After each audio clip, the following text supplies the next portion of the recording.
Doing some CAPM practice here. Problem about a rocket. We're going to attack this graphically. So start with the velocity versus time graph. I'm actually going to include the whole trip here because we're going to use the rest of it later. So when it starts, it has an initial velocity of 0. That happens for some time. Delta t1 we'll call it because I know there are going to be more later. We may just call it delta t now. It's going to have a peak velocity there, I'll call it v. And it's going to have an acceleration, we know, of 4 meters per second squared. I'm going to take up as positive, so that would be positive. There's going to be a displacement there. That's the 2,000 meter altitude. Right? So after that, engine shuts off, other stuff happens, but we'll just start with this for now because we want to know how much time is required to reach that altitude, so that's the delta t1. So looking at the graph, we can set up a slope, which is the acceleration, so that would be v minus vi, which is 0, over delta t1, and an area, it's a triangle, 1/2 times delta t1 is the base, times v is the height. So we're looking for delta t, so we want to eliminate v.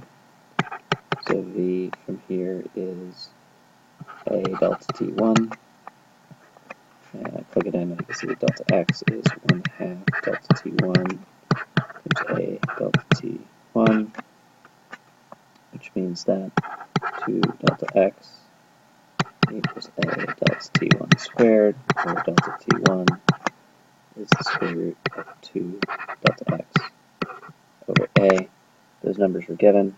We'll check the units. X is in meters, a is in meters per second squared, so the meters will cancel out. The second squared from the denominator of the denominator will come up, and then we take the square root, so we do indeed get it in seconds, and that'll give us 31.6 seconds.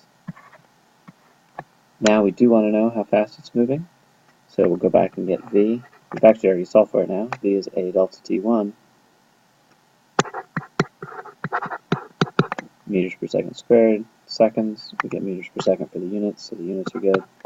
We multiply this together and get 126.5 meters per second, so like 250 miles an hour, a little faster than that. Alright, so that's all set. Now we know how fast the rocket is moving when it hits the ground. So as soon as the engine shuts off, it's in free fall, which means we're going to have an acceleration downward of about 10 meters per second. That's going to happen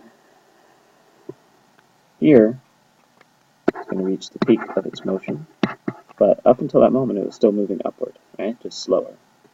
And it's going to continue through that, down and down and down, okay, until it hits the ground at some point. So we have 2 time intervals here, this makes it a little messy. We'll call this delta t2, call this delta t3. The initial velocity for this second time interval we know. It's that v that we just found. This velocity is 0. And this velocity, called vf, that's unknown and that's what we want. The acceleration during both of these time intervals is negative g, negative 10 meters per second. And the displacement we don't know, but because the rocket started here on the ground and ended here on the ground, I know that the total displacement for the trip is 0. The displacement for the first part of the triangle is 2,000 meters. So whatever this goes up, that gets erased by some negative area, and we get some more negative area. That maybe went a little far. Looks like I have a little more negative area than positive area. I mean, it's close-ish. So delta x2 plus delta x3, we know will be, I'm just going to call this h. It's actually negative h, where h is 2,000 meters. So that I keep that number out of there. Right? So I don't know what either displacement is, but I know there's some. So that's going to be helpful. Alright, so slopes and areas. The first one, the slope, negative g is the acceleration. You can just call it a if you like, and then put in the negative g later. It's up to you. Vf minus vi, vf is 0, so minus v over delta t2. Same thing for the third time interval. Negative g is the acceleration. Vf minus vi, the initial velocity for this interval is 0, over delta t 3. Area for the first one, delta x2 is a triangle, so this is 1/2. Delta t2 is the width, v is the height. For the other triangle, delta x3 is 1/2.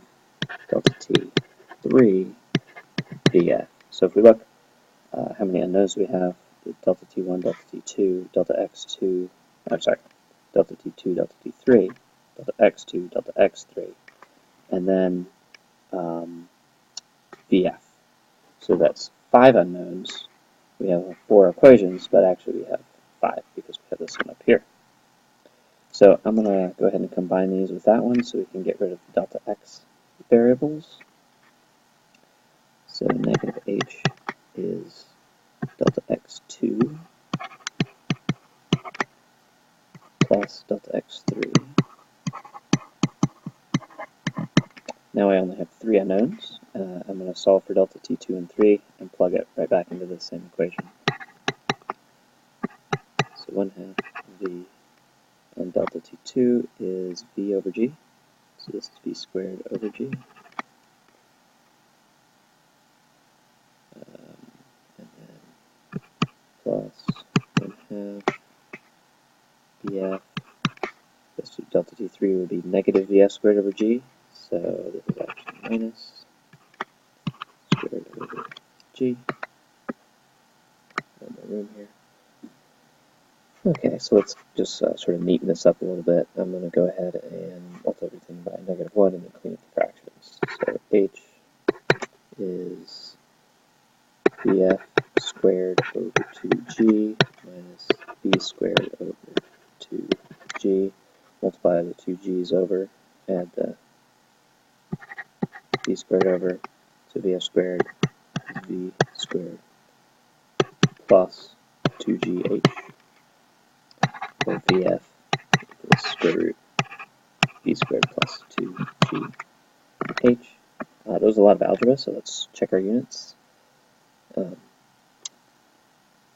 G is in meters per second squared, h is in meters, multiply them together, meters squared per second squared. V squared is also in meters squared per second squared, so the units under here, meters squared per second squared, take the square root, and we're good. We want the negative square root here. We have to choose every time we take square root, positive or negative root. Here we want the negative root. Alright, so this would be negative, v is that number we solved for before, 126.5 meters per second squared plus 2, 10 meters per second squared, times the h was 2,000 meters. So that should be 237 meters per second, with the negative telling us that it's going down because we chose up as positive. So a little more algebra than typical because we had the 2 time intervals to combine, but it's all the same physics, right? Just slopes and areas. And that's it.